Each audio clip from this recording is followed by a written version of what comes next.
Imagine a graveyard. Is it a place of peaceful rest or chilling dread?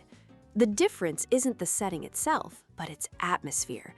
That's the spell a writer casts on the reader, turning a simple backdrop into a living, breathing world. It starts with two key ideas: tone and mood. They're often confused, but think of it this way. Tone is the writer's attitude. Are they being sarcastic, serious, playful? Mood, on the other hand, is the emotional climate you, the reader, experience. Is it tense, hopeful?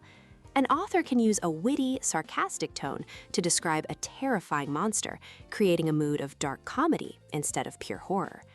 So how do they build this mood? The best writers use a sensory symphony. They don't just tell you what a character sees. They make you feel the humid air on your skin, smell the damp stone, hear the distant, unsettling hum of machinery. Smell is especially powerful. It's the sense most tied to memory and emotion. Then there's a technique called pathetic fallacy. It's when nature mirrors a character's feelings.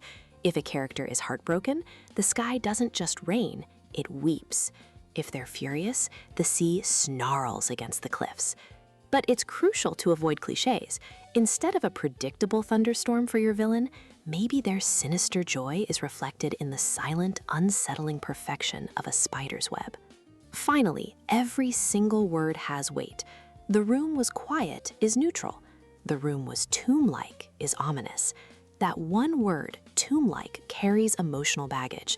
It's the difference between a forest that is old and a forest that feels ancient, a cathedral of rotting wood where the canopy strangles the light. Plot is what happens. World building is where it happens, but atmosphere is what it feels like. By mastering these tools, a writer controls the very temperature of the story, making you feel every moment.